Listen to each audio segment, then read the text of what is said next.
அனைவருக்கும் வணக்கம். இன்னைக்கு துரையம்மா சேனலில் சம்மருக்கான இந்த வெயில் காலத்துக்கான டிப்ஸு பார்க்கலாம். முதல் டிப்ஸ் என்ன அப்படின்னா, நம்ம மேக்ஸிமம் இந்த வெயில் காலத்தில் வீட்டுக்குள்ளே தான் இருப்போம். குழந்தைங்களுக்கும் லீவ் விட்டுருப்பாங்க.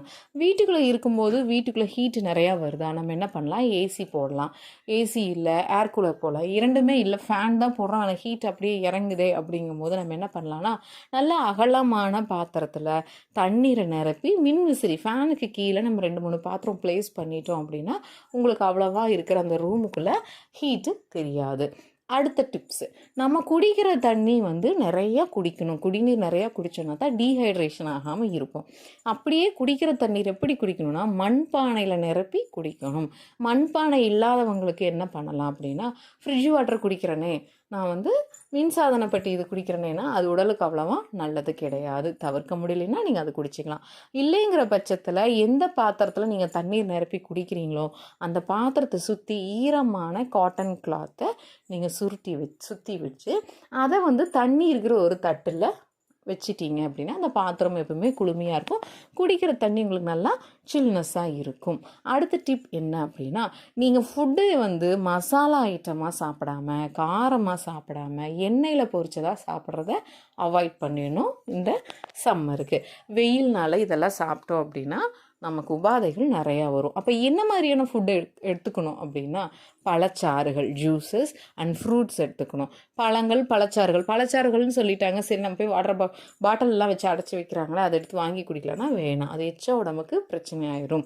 நம்ம வீட்லேயே முடிஞ்ச அளவுக்கு பழச்சாறுகளை தயாரித்து சாப்பிடணும். அது ரொம்ப உடம்புக்கு நல்லது. பழச்சாறுகள்லாம் முடியாது அப்படிங்கும்போது அட்லீஸ்ட் மோர் குடிக்கலாம். இளநீர் கிடைச்சா இளநீர் நம்ம எடுத்துக்கலாம். உடம்புக்கு அது ரொம்ப நல்லது. அதே மாதிரி நம்ம போட்டுக்கிற ஆடைகள் எப்படி இருக்கணும்னா, நல்லா டைட்டாக உடம்பெல்லாம் எரிக்கிற மாதிரி பட்டு அது மாதிரிலாம் யூஸ் பண்ணாமல் பியூர் காட்டன் பருத்தியால் ஆன ஆடைகளை நம்ம உபயோகப்படுத்தணும் அப்படின்னா நம்ம உடம்புக்கு அது ரொம்ப நல்லது.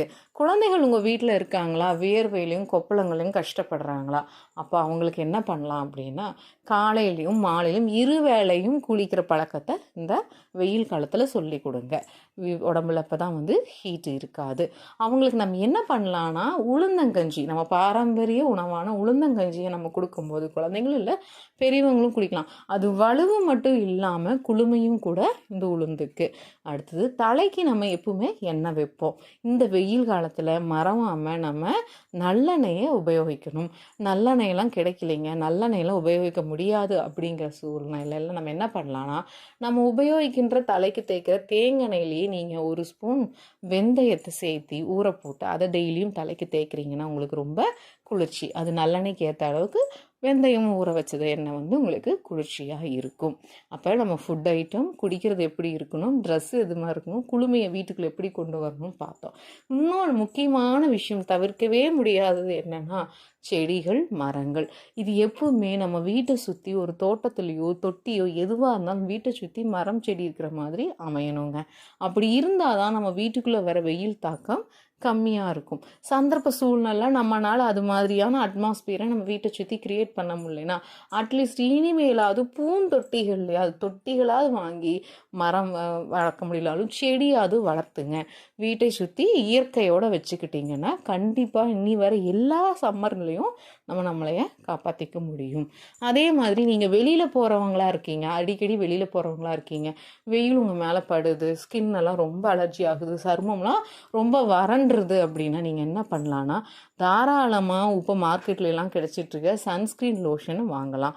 வாங்கும்போது அதில் எந்த அளவுக்கு கெமிக்கல் இருக்குது, எவ்வளோ ரேஷியோவில் கலந்துருக்காங்க, அதுவும் உங்கள் ஸ்கின்னுக்கு ஏற்ற மாதிரி இருக்கா என்ன ஏதுன்னு பார்த்து அதை நீங்கள் உபயோகிக்கலாம். இல்லைங்க எனக்கு அதெல்லாம் ஒத்துக்காது அப்படின்னா தயவு செய்து நீங்கள் போயிட்டு வந்ததுமே நீங்கள் குளிர்ந்த நீரால் முகத்தையும் கை காலையும் கழுவிக்கோங்க. முடிஞ்ச அளவுக்கு கற்றாழைன்னு சொல்கிறாங்க இல்லைங்களா, கற்றாழைக்குள்ளே இருக்கிற அந்த அந்த ஜெல் எடுத்து ஃபேஸில் நீங்கள் கையில் காலெலாம் அப்ளை பண்ணிக்கிட்டீங்க அப்படின்னா சரும பிரச்சனை வராமல் பார்த்துக்கலாம். இந்த பதிவு உங்களுக்கு பிடிச்சிருக்குன்னு நினைக்கிறேன். பிடிச்சிருந்தால் மறக்காமல் லைக் பண்ணி ஷேர் பண்ணுங்கள், சப்ஸ்கிரைப் பண்ணுங்கள். இது மாதிரி நிறைய டிப்ஸ் உங்களுக்கு இனிமேல் கிடைச்சிட்டே இருக்கும். நன்றி, வணக்கம்.